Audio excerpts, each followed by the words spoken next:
but they run like 150 guys through the same week. So there's not even a red ant out there to eat because it's all been picked clean long ago. So you're going through all this and you're starving, you know, and you're into it about 4 or 5 days, and they finally broke down and give us some big square tins of, it's like pressed ham, and so they cut that up and everybody got a little cube about that big. That's the best tasting stuff I've ever eaten in my life. Cold, greasy, but it was sure good. But anyway, on the 5th day, or 6th day, I don't remember which it was now, we had to run an escape and evasion course. And all this time we're living in the same clothes, sleeping in the dirt. And on this last day that we run through this escape and evasion course, and we were at point A and we had to go to point B. And they said if you got to point B without getting caught, that they would have sandwiches and oranges and apples and stuff like that. Well, man, you got all these things down to your head, man. This is going to be good. But I forgot to tell you that they were lying about all this. But me and Tom Kraus, I think, is who I was with. We talked it over and decided that maybe that pie in the sky was not true. And so we took off down through the course, and it was like 5 miles we had to cover, and it was all cedars and sagebrush and canyons and ravines and stuff. And we found a little high spot that had a whole bunch of big cedars on it, and we burrowed in there and just stayed out of the sun and just chilled out for the day. And towards late evening, then we tripped on down towards the finish line, thinking we'll get our sandwich now, right? Well, there was no sandwich there. There was just a bunch of big mean dudes with a big truck. They commenced to treat us like prisoners of war, and, you know, thumping on us and tied us up and threw us in these trucks and took us to a prison camp, a mock prison camp. And we did 24 hours in this mock prison camp. And I thought it was 24 days. They made it extremely realistic. I mean, we had guys that tripped off the deep end there that couldn't handle that because their psyche just couldn't make it. But, you know, they would question you and, you know, put you in there with the bright lights on you, and, you know, and you've been drilled at name, rank, and serial numbers, all you're ever supposed to give, and you're doing that, and, you know, and they say stand up, you stand up, they sit down, they sit down, and raise this arm, raise that arm, raise this arm, and then when they get around to it, there you are standing like this, and they take your picture and say, okay, here's Elvis Stevens swearing that his country is evil, you know. So they're just showing you what they can do to you, but they're, you know, they're making it extremely real. And we were in this camp, and we had our senior officer was the commander, and they beat him up enough that he broke his nose, but he demanded, according to the Geneva Convention, you know, and he wanted 2 canteen cups of water for every man there, because, I mean, we were all parched, you know. Well, they had a faucet out in the middle of this compound, and the guy in charge of it laughed and said, you bet, we'll give you 2, every man gets 2 canteen cups of water. Line them up. Well, we were all in line, and what they did is they take 2 canteen cups and fill them both up with water, and that's about a quart each. And you had to chug like 2 quarts of water. And you didn't have nothing in your system. You couldn't, most guys didn't even get 2 down before they were puking it all up, you know. And these guys were all laughing at them, you know. But you had to drink. Well, I drank mine, I actually kept it down. But anyway, this somebody tried to escape and had these towers with machine guns in them. One of the machine guns went off, and the camp commandant was a little short guy, and he jumped, and it was so funny, and I laughed. Oh, I should not have laughed, because they had a great big burly guy with had these big black gloves on, commenced to wail on my head. And I learned a good lesson right there, that never, never lose control in those deals. And it worked on you. We had a guy with a top secret security clearance that went kind of bonkers there. He lost his security clearance and everything because he cracked under that. Just the pressure of that. But when, since we were one of the very last guys that got caught, when we got to camp, everybody was already there, and so they said we needed an airplane watch, and me and Tom, and there was 3 or 4 of us, and we had to strip all our clothes off, and get down on our hands and lean back like this on our feet, look up at the sky, watching for airplanes. And you couldn't put your arms down or nothing, or they'd kick you. So there you are, naked as a jaybird, kneeling down. I mean, it's humiliation, and looking up at the sky, and I don't know how long that went on, for a half hour, so it felt like a day or two, but time gets all warped in those deals. And then when they interrogated us, they'd put you in a little black box, about the size of a shoebox, it felt like. But they'd make you get in this box, and you had to get down on your knees, and you were just down in the fetal position. They'd shut the lid on you. And you're in this box, and if you're claustrophobic, you're just going nuts. And I doubt they kept you in there 5 minutes, but it's 5 hours. They did all those kind of things to you, and they were constantly picking and driving at you. And after 24 hours of that, I'd made up my mind they would never, ever, ever capture me if I was in a situation, because I would never go to a camp, never be a prisoner. They would have to kill me first, because I just, they did their job. That was their job, was to scare you enough that you didn't want to be captured, and they were really successful with me. But that was the end of training, and we got back to Coronado Island after that. When was that? That would be in 67, in July of 67, because we took off for Vietnam in August. So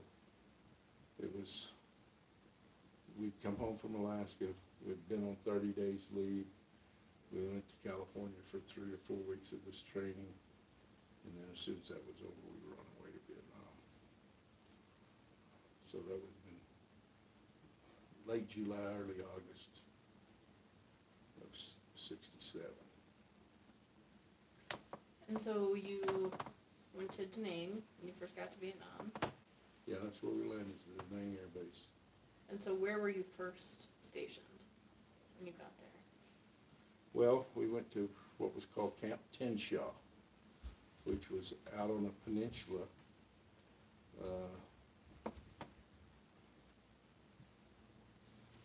just outside of Da Nang.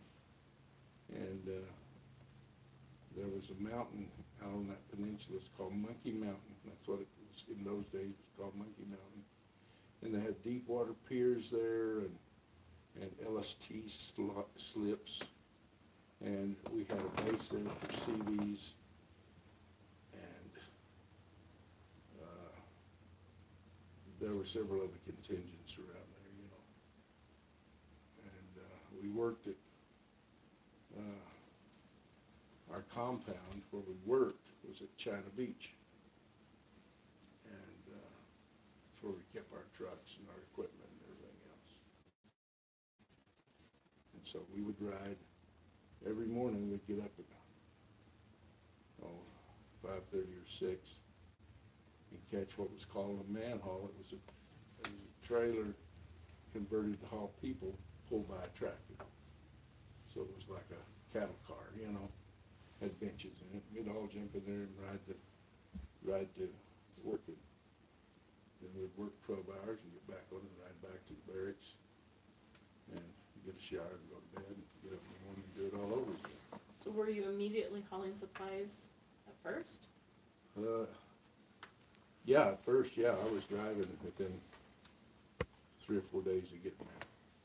Were you issued your own, was it like a semi or what? Yeah, I drove a semi, and Did they have that kind of going 24/7? So like Yeah. somebody took over for you when you needed to yeah, sleep? it was a hot seat. I drove days, and another kid drove nights at the same truck. Okay. And there was a lot of hot contention between day and night drivers on taking care of equipment. Because if your opposite guy wasn't taking care of the truck, it affected you. And so there was some hot arguments between guys. What about your relationship with your partner? Well, I had several different ones. I had a real altercation with one guy once. He was mad at me because I busted it. I had built a box behind the cab of my truck because there was just so much mud over there to keep all my ropes and chains and binders and everything in to keep it kind of clean. And I built this nice looking box out of wood. I'd scrounged it up and whatever.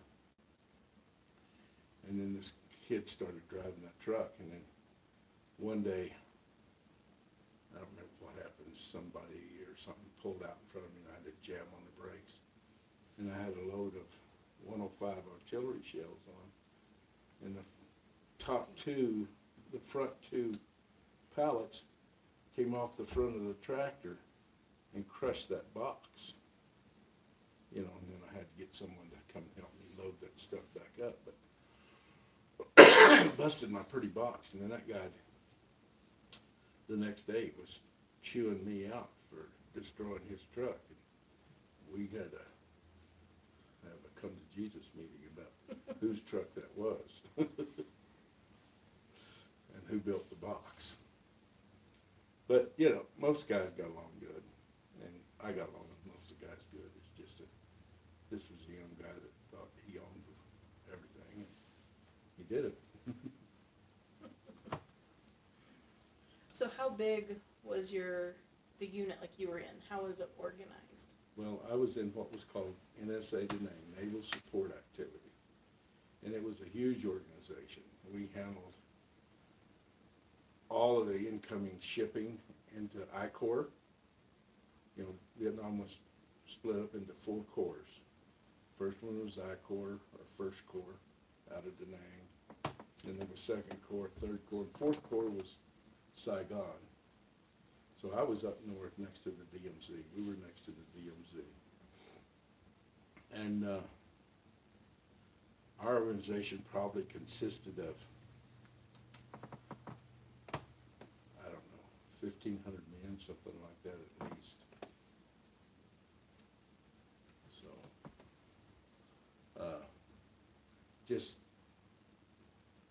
the first group I worked with, we were called a cargo group,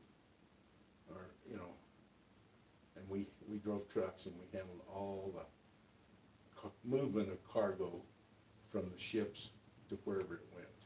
We would deliver it to the Air Force, the Navy, the Marines, or the Army, whoever's freight it was, we would deliver it to them. And I did that for 9 months. And within that organization, we had it split between freight haulers and munitions haulers. I haul some freight, but most of the time I was hauling munitions. And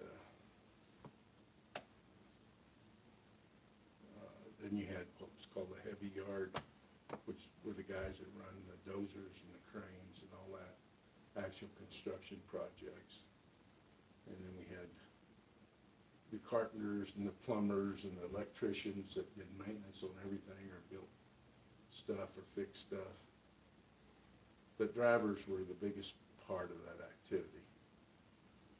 And so after 9 months, I switched to the heavy yard, and I ran cranes there mostly. Moved equipment, because I worked nights there, and we would move a lot of our equipment at night, because the roads were just too jammed during the day to move heavy equipment very efficiently. And I was doing that the night that I drove into the firefight. I was moving a D8 Cat on the back of a lowboy, and I was going down the road. There was no one there, but I came around a curve in the road and drove smack dab into a gunfight. Yeah, tell us more about that. Well, there's not much to tell. I come around the curve. Like there's just soldiers, or? No, I couldn't see nothing but Okay. tracers going back and forth across the road. Red ones and green ones going chink, chink, chink, chink, and I'm running the gauntlet. And how fast could you drive with that kind of, hauling that kind of equipment? Well, I was probably only doing about 35 or 40 when I come around this curve. But I don't know, I was going as fast as I could go by the time I got away from them, but I just slid down in the floor and mashed the accelerator, you know. And so do you think anyone could, I'm sure they could hear you, do you think, like? Well, I think I probably scared them as much as they scared me, I don't know. But, I never, you know, we got a couple of bullets in the Cat, but that was it. But I was more cautious than on. I know, so, I don't know, in the past you've told me before, like you were worried about bombs, about being bombed out on the roads. Well, the Vietnamese had rockets, okay? Some of them were homemade rockets, but there would be rocket attacks, and usually on bases. And I was at the closest I come to getting affected by one of those. I was at what's called the beer and soda dump. All the beer and the soda pop that came into I-Corps went to a special compound that was called the beer and soda dump. And if you were on that run during the day, that's what you did, is you hauled beer and soda from the deep water piers, from the ships, to that. And then people could draw from there, the various services and organizations could draw beer and soda from there for their clubs or whatever, you know. And so I was there one night picking up a load of beer and soda, kind of on the Comshaw, and we started taking rockets there at the beer and soda dump. And I crawled under my lowboy trailer and had all this beer and soda above me. So I didn't catch it around. The closest one was probably, I don't know, 50 feet from my truck. That'd be it. During the Tet Offensive of '68, the rocket attacks, and I just traded for a brand new truck, and the kid on nights that was driving it parked it next to an LST, and there was a rocket attack that hit that LST and hit my truck and messed it all up and killed a bunch of guys on the LST, but that's the closest I ever come to a rocket attack. It was just those. But there was a lot of small arms fire off and on all the time I was there.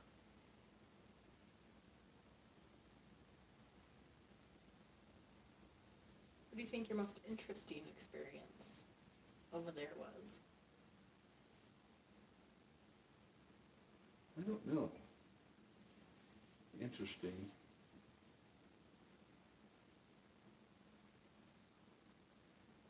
It was all interesting in a way, but Or exhausting, maybe? Well, you got tired because you know, it was day after day after day after day after day, you know, it was, everybody lived for the time they could go home. Yeah. And, everybody was doing short-timer calendars and all that kind of stuff, waiting for the day they could go home. And I knew I was due to rotate out in November, but my date was the 25th, so I thought, well, I'd rotate around the 20th to the 30th. And I kept watching, because they'd post who was leaving over personnel, and I kept looking. I couldn't see my name when they posted November. I was really sweating. And one of the guys said, well, hey, Dean, you're leaving on the 1st. And sure enough, I got out on the 1st of November of '68. And so I actually, was it the 1st? I don't remember. 1st or 2nd anyway. And then flew home and they flew us into Long Beach. Well, they flew us into a big air base, then we rode a bus to Long Beach, California, to the naval station there. But we were in such a hurry to get there that we 4 of us, I think it was, rented a cab. It took a cab, you know, an hour to get us to base, but we paid for a cab because we got there about, I don't know, 2 hours before the bus did. And so we beat all the other guys getting there, and we processed in and had Liberty cards before those guys even got off the bus. So, and we had a weekend Liberty, so I caught a bus up to the airport, and we weren't supposed to leave town, but I caught the bus up to the Los Angeles airport and jumped on an airplane, went to Salt Lake and seen your mom. Oh. Yeah. And I was on a late night flight, and there was only 4 people on the whole plane. And these stewardesses were talking to me, and I told them I was going to see my wife. And she says, they said, well, does she know you're coming? I said, no, I'm going to surprise her. And they says, no, you're not. When we get to Salt Lake, you're going to call her and tell her you're here.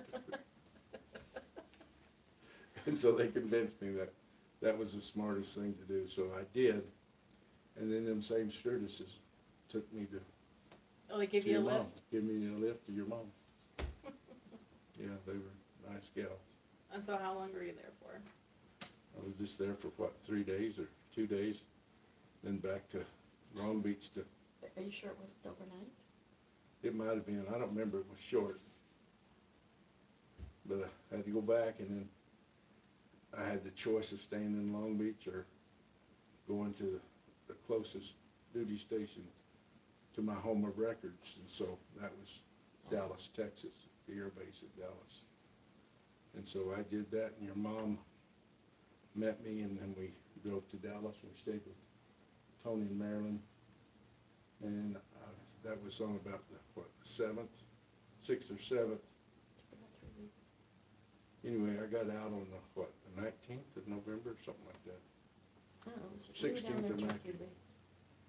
Of November. And that's when I was separated out.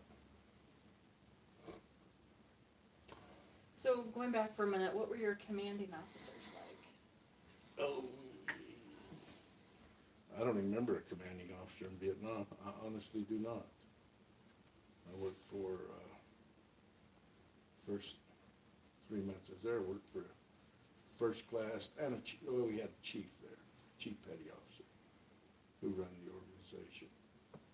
I never saw, or remember seeing an officer in Vietnam that first. When I switched over to the heavy yard, we had an ensign that ran the heavy yard.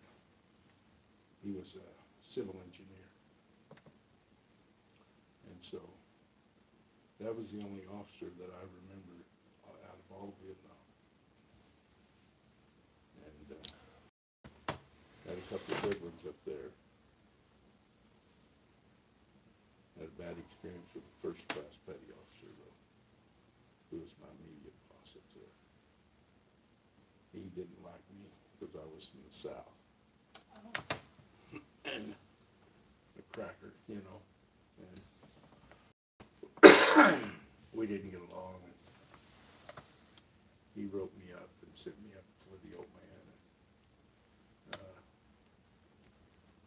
my division officer went with me though, and the old man threw it out as unfounded. So I was glad for that, but I was pretty angry that I got treated that way, but I learned a lesson from it, you know, that people could be vicious, you know, but most people were pretty good. So would that have counted against him because he wrote that up? I don't know. I really don't. I'm sure the division officer had a talk with him. That, you know, he was getting a little out of line. So during your time in Vietnam, did you ever think you wouldn't survive? Did you ever worry about that? Oh, you I don't think everybody worried about it. I never for a minute thought that I wouldn't, though. You know? But did you lose friends there? The guys that I worked with, no. I lost friends over there, but they were in other services. Okay. There were some of our guys that got killed, but I didn't know them. But during Tet of '68, when if you ever see documentaries about it, you'll always hear about Way, the battle at Way. And a good friend of mine, Glenmore Chika, he was a Japanese Hawaiian from Hawaii. He was a mechanic, really good friend. He was in Way when that happened. He had got sent up there to do something. And he survived it, but he had some pretty good stories to tell about that battle. But you didn't stay in touch with him? No, I lost touch with Pineapple a long time ago. Did you ever meet any POWs? Going back to what you were talking about earlier about no? No, I did not. How was news about the war overall delivered to you when you were there? Like, hey, this is what's going on, how we're doing overall. You get much of that. We had Stars and Stripes, little newsletter, you know. Most of us didn't read much of it. Just too focused on doing your own. Well, you know, you're working from 6 in the morning till 6 at night. You know, so you got a half hour to an hour in shift change on front and back of that. So your day's only 10 hours long that you've got to eat, bathe, sleep, and start again. You know, everybody was pretty tuckered. I did spend 5 days in the hospital in Da Nang while I was there. And that was a real eye-opening experience. Yeah, what happened there? Well, I was loading a tire onto a truck.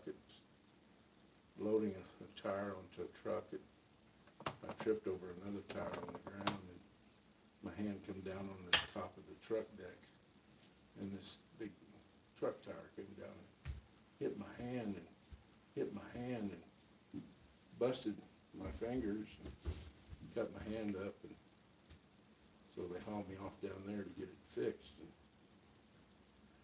And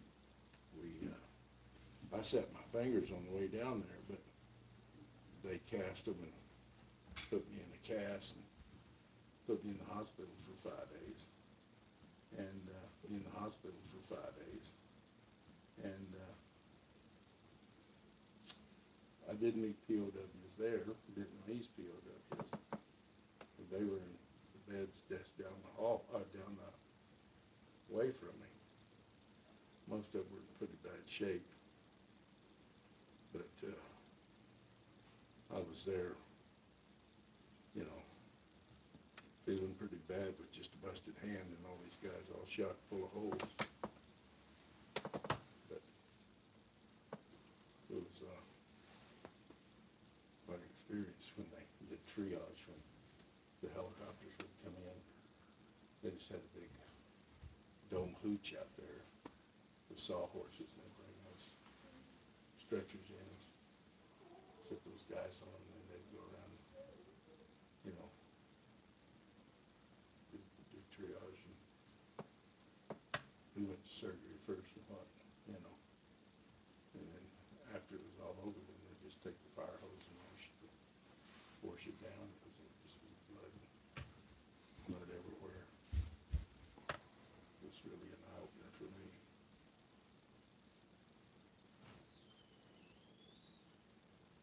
So did you ever have a chance to work or see any of civilians there? Any natives? Oh, we had civilians that worked for us, and we were out in the public all the time. When we drove from where we picked up freight to where we delivered it, you were driving through the city and through towns and villages. And there would just be thousands of these little people, you know. The roads would just be choked with them, you know. It was hard to get through a lot of times.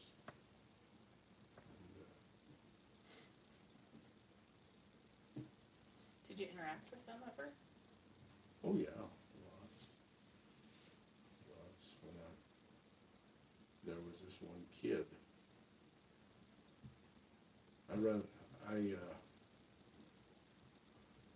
I was working cargo there for a while, I drove a tire truck, because we had over 100 trucks on the road 24 hours a day. And so flats were a big issue. And so I had this 3/4 ton pickup with a hoist in the back and an air compressor and all these spare tires. And so the guys that have flats, well, they'd call and I'd go out and deliver them a new tire and maybe help them change it. That's how I busted my hand handling those tires. But my jobs in the morning was when our trucks left the yard, they'd get stacked up at a stop sign. And a lot of them would have cargo on them. And so when they get backed up at that stop sign, the kids would just swarm out there and swarm all over them, take anything that wasn't nailed down. And so one of my jobs was to keep the kids shoot off the trucks till we could get them on the road, you know. And I developed a relationship with a young kid. I don't know how old he was at the time.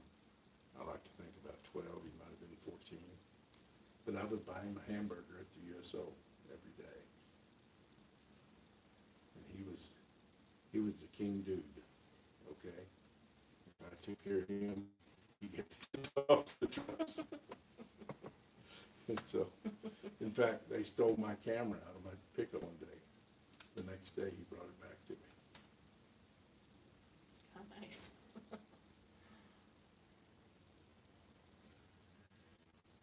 Yeah, it was one of those little Instamatic cameras, you know, that shot the cube, you know, what were they, 110s? Or 126s. 126. Then they went to the little tiny 110s. But it was 126 that shot the cubes. So, you know, you just think back on all these different snippets that you can remember. And,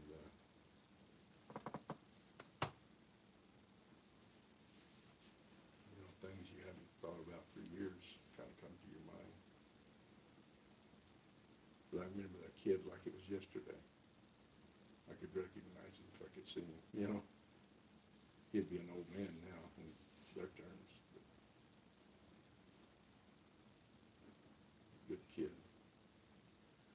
trying to figure out how to make a living. But they'd be, the roads would just be, you know, 10 people deep on each side of the road on the shoulders and out onto the pavement, going and coming, you know. And they had these little Lambretta scooters, 3-wheel Lambretta scooters with a little box on the back. That's what they use for taxis or buses. And they can put 30 people in a little box no bigger than this chair, you know. They would be on top, hanging out, hanging on the sides. Man, smoke boiling out of them, going about 10 miles an hour, you know, hauling mama son somewhere. And you see these old ladies with pigs, and they had cone-shaped baskets. They started at the bottom like that, and they come up in a long cone, and they put that pig nose down in that basket, and they couldn't get away. And they'd hook that basket on each end of one of them sticks. Down the road they'd go, hauling 2 hogs. Or they'd have big round baskets that are about this deep on each end of one, you know, hauling who knows what. But I was marveled at the way they hauled hogs.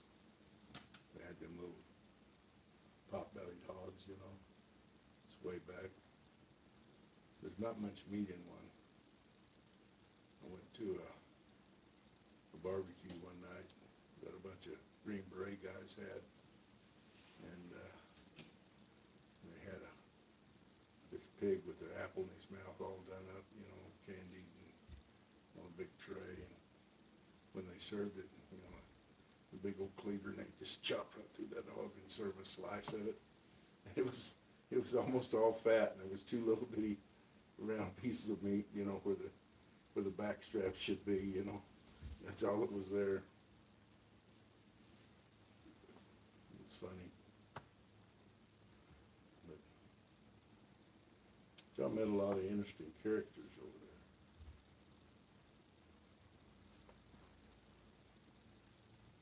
there. I know you brought home things you bought in Vietnam. Where did you buy those? In like the military store? Like the commissary? Or did you buy things like at a local market? Well, you'd find little stands alongside the road. They'd be selling all kinds of stuff. They made jackets.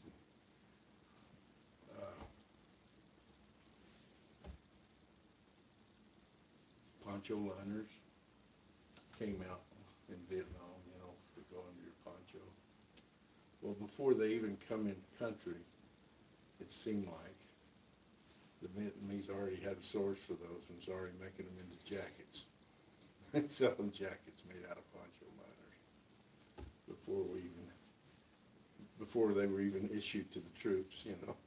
So I don't know where they black market, how they got a hold of them, but they got a hold of them. But there was a lot of black market stuff. But all your money over there was, you got paid in script, or MPC, military payment currency, because they didn't want green dollars, American money, floating around over there. And so you use that or native money, piastres, to buy on the market. If you use green dollars, you could get a lot for those. But that was against the rules. So I didn't push those rules very hard. There wasn't much I wanted to buy, you know. Bought my other pair of shoes. Them wooden high heels. You bought those paintings.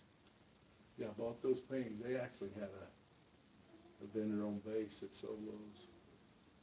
I think they were actually from Hong Kong. And then you can get your uniforms tailored and stuff there. Tailor shop there run by some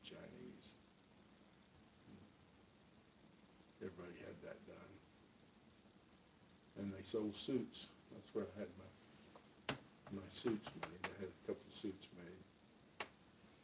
I wish we'd have kept them. They were silk suits.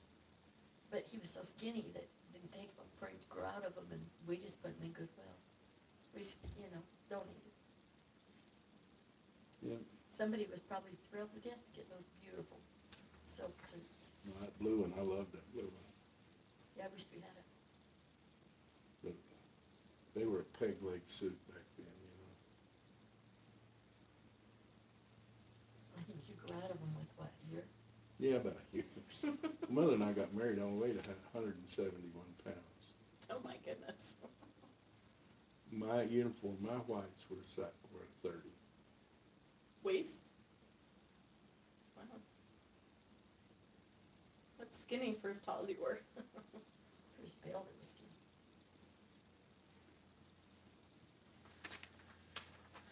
Well, did you ever attend a USO show? No.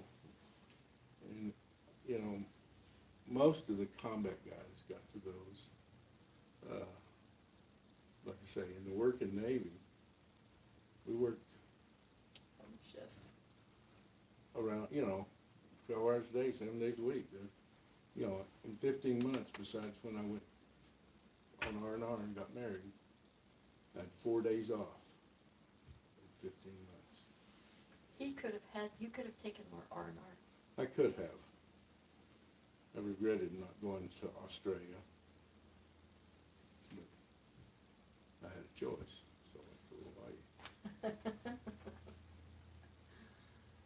You could have gone both places. I know, but I was saving money after that. So, how did you feel when your tour ended? When my tour ended, I was ecstatic. I was totally lost. Yeah, and tell her about how you looked after you came home. You didn't shave, you didn't cut his hair. Like you were lost mentally? Yeah, a little bit. Took me a while to get my head screwed back on. I think a lot of guys have trouble getting back into the groove of civilian life. It's, I don't know, you get conditioned, I think. You adopt a certain set of attitudes about life and things, and it's hard to mix the pot up again and get different ones in place.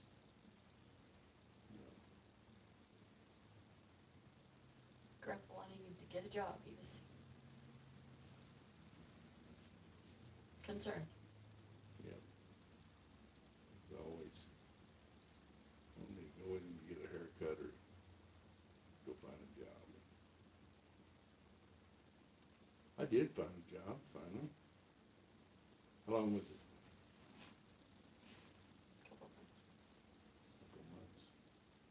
So you went home, you were in Oklahoma. What was that first job? I went to work for Metalcraft. Fabrication shop. Steel fabrication. I've been doing it ever since. But Mom encouraged you to go to school. That's why I went to school. Your mother encouraged me. It was all I could think. I couldn't think of a thing that I wanted to go to school for. That would, I just, the idea of being an insurance agent or anything else that college would prepare you for, I just didn't want anything to do with it. I mean, I grew up in a blue-collar family and just didn't know any better. But she said, well, why don't you try forestry? I brought a thing home from church. There was a Utah State advertisement on the church bulletin board. Ah, but that sold me right there. I said, I want to do that. And so we started school, moved to Utah, and went to school. Is that one of the things that helped? Yeah. Over a year. And Coleman was born, and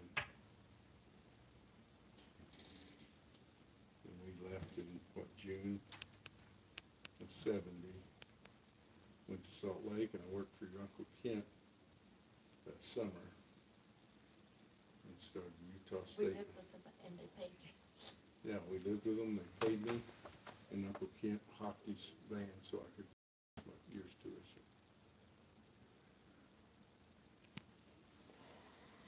And why wasn't that covered by the military?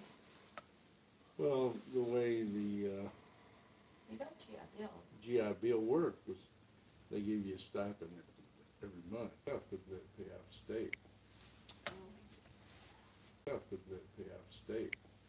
Oh, I see. But then I applied for residency and got residence, so the rest of it was in state. Got it. So,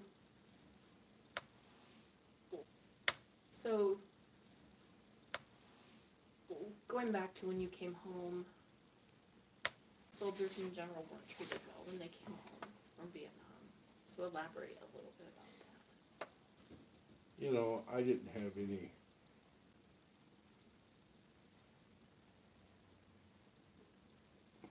I guess real super negative experience.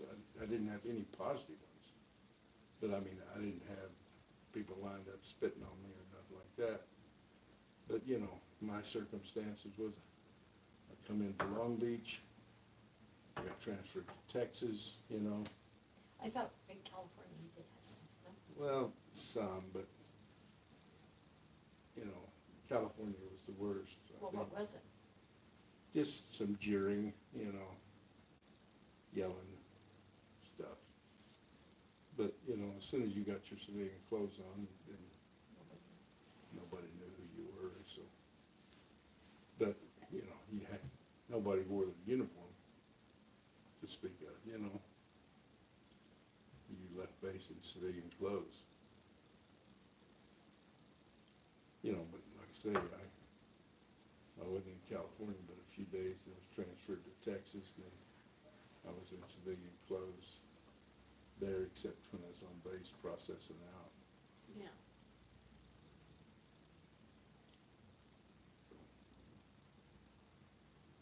A lot of guys had a lot rougher time with, you know, in cities and stuff. But I didn't. When we were in Texas, I met one of my old buddies from Vietnam. Remember Vestine? Oh, he was a character. He was the guy that I met. He was from Texas. I'd met him in Vietnam. And my mother and I were there. I looked him up, and we went out with him. I don't remember where we went to, but I mean, okay, but I mean, had he been given a bad time, or what's this leading to? oh, nothing. I'm just rambling. Oh, okay. I forgot all about that until now. So what else you got? Well, how'd the I think maybe you're not just old age, but as I get older, it affects me more than it did when I was younger, I think. In how I feel about things. I don't know. But yeah, it affects your attitude and how much you're different than if you hadn't have gone. It's a hard question to answer, you know. But some guys were very bitter about the military. I'm not bitter at all about the military. I think one of was what I've seen was Dad and other people that he was with, they all came home with the same kind of attitudes. They weren't bitter, or don't appear to be. And I just think they were all very determined. Maybe that was their makeup anyway. But it was basically, in what I've seen in your friends that were in the military, it's you just move forward with life. I can do this. You do whatever. unnecessary.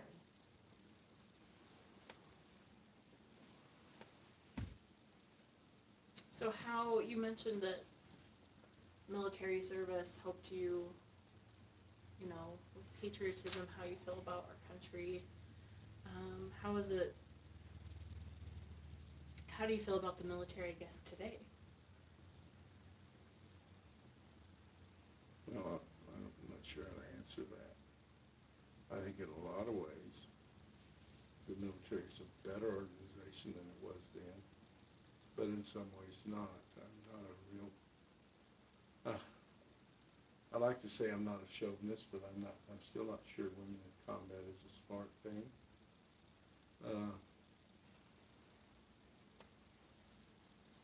Though I don't make the policy, but, you know, I think it makes it harder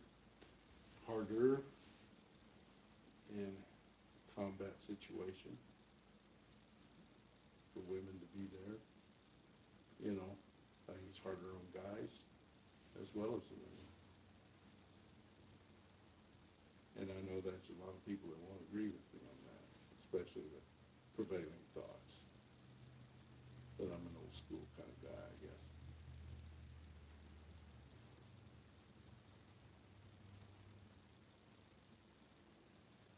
Is there anything else? Any other experiences, stories, thoughts you wanted to add in? I think just in general, I think, you know, you go into the military usually as a kid, and so you have a lot of maturing to do there, and it can be good and it can be bad. For me, I think it was a good thing, and you build relationships with people, and those last a lifetime.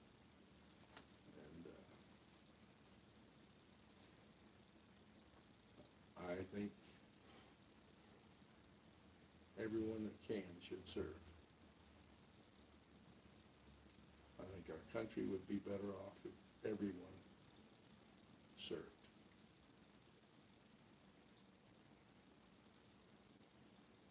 Because I think we would all be more, I don't know, homogeneous.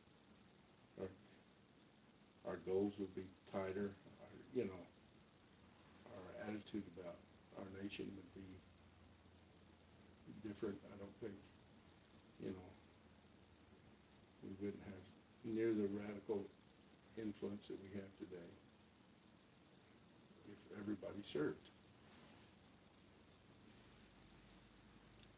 And yeah, there's a certain amount of indoctrination that goes in the military, but what you really do is you learn an appreciation for your country. And I think as citizens, we need that appreciation. And it bothers me that people don't appreciate it today like they used to, or I think they used to.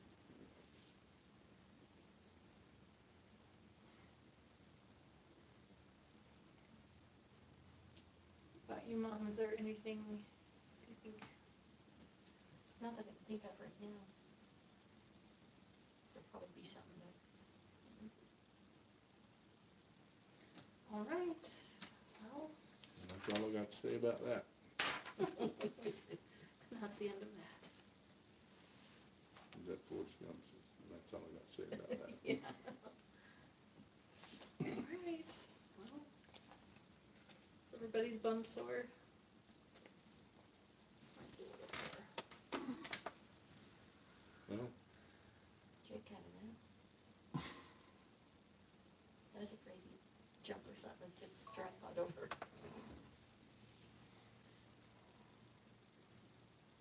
you wore that thing out. Hope we didn't break it. This is a good run, because we have to interview Darwin next. You have to do what? Interview Darwin next. Yeah, he should have some. What did your dad do? Did you say a medic? Mm-hmm. Yeah, he should have some tough stories to tell. Make sure Darwin's not listening the whole time. How long was he over there? A year, Jake? That was No. Norville. Yeah, I don't know exactly the time He's frame. told us. close. It's pretty close to Dad's. year in, year out rotation. Dad was there longer because he opted to do that, Yeah. because he could get out. As far as I know, it was just a normal. But look at Lyle Meyer. Had PTSD, didn't he? All right, because you didn't know that you had it. You didn't know anything about it. You were just kind of I- trying to figure it out, and it's like Lyle. you're self-diagnosing, and you don't even know what Lyle, you're going through. I think Lyle knew he was off. He went, Well, look at Greg Sam, same way. oh yeah, Dad had a friend from college. He was a door gunner Yeah, on a chopper and survived the whole war. yeah. But, you know, he's got some, And Lyle Meyer was a very good man, but sometimes when him and Dad were alone, then he'd talk to me oh yeah. about his experiences, but out of his recon was in how big groups? No, they were companies and A bit out of, yeah, but that, what, Out of 6 his of them came whole- home? his whole outfit, there was only half a dozen of them survived. The whole tour. Yeah. We had an interesting experience, was it the last time we went to Jai's? One of the times, there's a hotel in Denver we like to stay in, well, it's down towards Colorado Springs, isn't it? Mm-hmm. And, we wanted to stay there, but it was expensive, but we decided to stay anyway. And, Army unit, what were they? Yeah, I think they were. What was the, yeah, but what, there was a designation. Anyway, it was having a reunion there. And, you know, these are guys from all over the United States, so they would have these, was it a unit reunion? Anyway, so we went down to breakfast the next morning and we talked to a guy, he'd been a tunnel rat. Tell him about that, what they do. Pretty, Oh, tunnel rats were crazy to start with. he didn't, he figured out real soon that he needed to change it, he could, but just explain about tunnel rats. Well, they go into these holes, you know, where this was on, he was he in Vietnam or, but, no, these guys were Korea and World War II guys, weren't they? All these guys? They're like on the islands when they had to root out the Japanese out of the caves and stuff. Yeah. They're the guys that went in there, you know. Yeah, but I didn't think that guy was any older than you, honey, so that doesn't sound right. Well, Maybe the he was. term tunnel rat, Came out of World War II. yeah, but there was guys in Vietnam that had to do that, because there was tons of tunnels, I think he was Vietnam, So- honey. and, you know, the life expectancy of those guys wasn't very long. I can't remember what he was doing. Did he get switched in there? Did he, something, he changed something he was doing and ended up being a tunnel rat, but he figured out how to get out. I mean, he figured, he got changed to something else. But I don't remember how he did it, but it's pretty interesting visiting with him. But they would have these reunions, different places, you know, so that different, you know, to make it easy for different people to get there. That's why it was expensive. There was that going on, and then there was some music thing going on for high school kids. They had all these high school kids there. So we were paying through the nose for our favorite hotel. The Jury Inn, The Drury Inn in Colorado Springs. It's by the Air Force Base.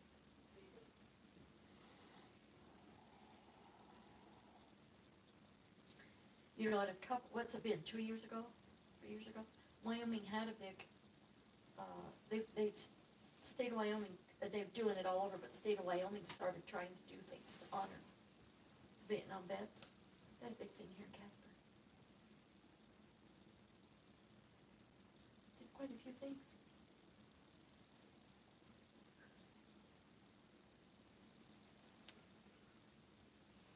Guys to come that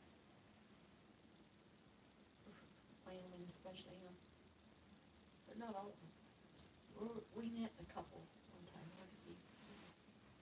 During that thing, we didn't go, but we ran into a couple, the guys.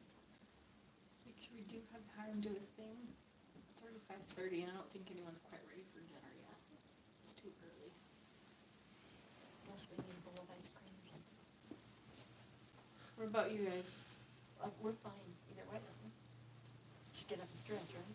Yeah, I gotta get up. Me and Jake will move everything back around. Honey,